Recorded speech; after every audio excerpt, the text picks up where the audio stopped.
Alors salut à tous, bienvenue dans cette nouvelle chronique de mascarade. Alors dans ce nouvel épisode, j'avais envie de faire une petite introduction pour dédier cet épisode-ci à Jacques Brel, le grand Jacques, le respectable Jacques, au bord de l'océan justement, qu'il aimait tant. Mais pour le dédier surtout à lui, mais à tous les artistes qui, comme moi, les vrais artistes, qui remettent en question la réalité, qui la titillent, qui la décortiquent pour que les gens se posent des questions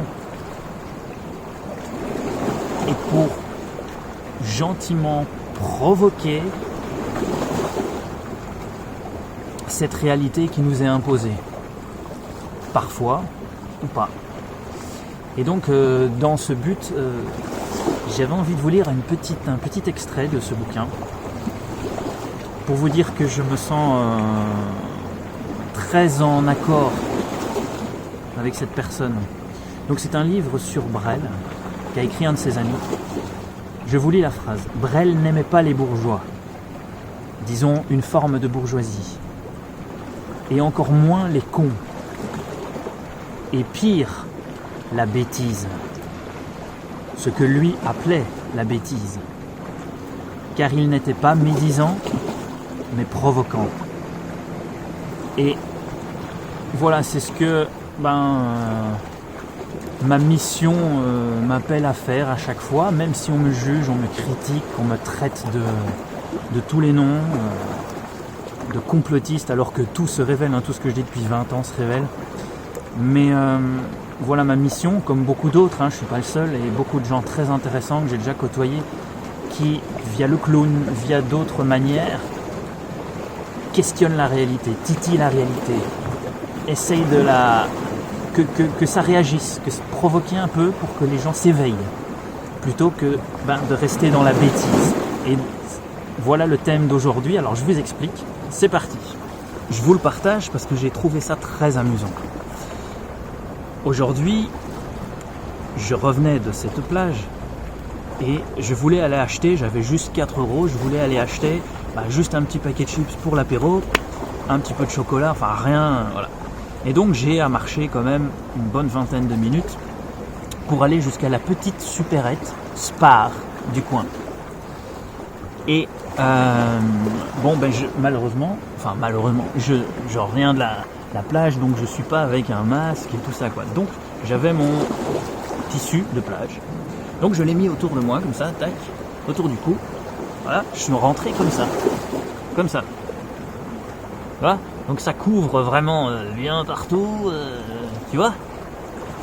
Et la dame dit non, vous pouvez pas rentrer monsieur, c'est interdit. Je dis mais je suis couvert, le nez et la bouche. Elle dit non, c'est interdit, il faut le masque, celui qu'on a décidé qui était valide, qui n'a aucun sens, qui protège en rien du tout, ça a été bien prouvé, et il n'y a aucune étude qui a prouvé que ça servait à quelque chose. Mais bon, bref, je vous passe les détails. Donc, hop. Donc elle me dit ouais, alors je lui dis mais madame, c'est couvert, je veux juste acheter 2-3 trucs et je suis parti quoi. Ne tracassez pas, le virus, il me court pas après.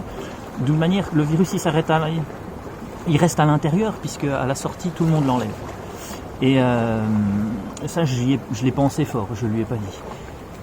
Et donc ça m'a profondément énervé, il a fallu du temps avant que je sorte, donc je suis sorti. Et j'ai regardé un peu par terre, et qu'est-ce que j'ai vu par terre dans le caniveau? Un truc comme ça, tu vois, avec des poussières et tout, ça s'appelle un masque, tu vois.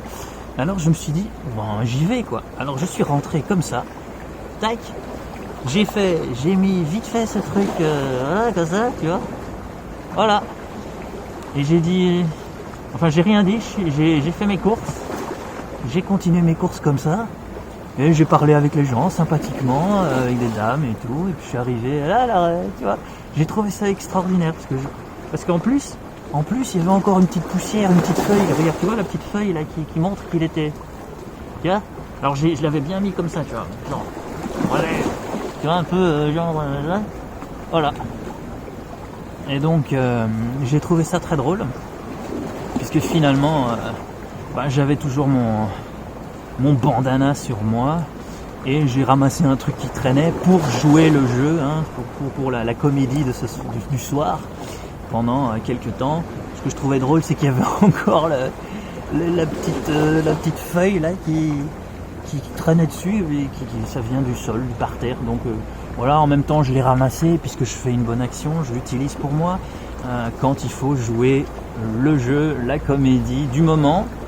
Et voilà, donc il est pourri dégueu, il a sûrement plus de saleté que de virus, mais il m'a servi, il m'a sauvé, donc je le remercie. Et c'est ça que je voulais vous partager. Alors on est à l'épisode 5, je crois, je sais plus à quel épisode on est, mais voilà, j'en aurai sûrement d'autres, puisque le but est d'explorer la réalité qu'on veut nous imposer, gentiment, et avec ce qu'on trouve au sol, par terre, voilà. Et j'espère que ça vous donnera des idées aussi pour un peu titiller autour de vous. Et voilà, il y a des gens qui passaient. Allez, ciao, à la prochaine.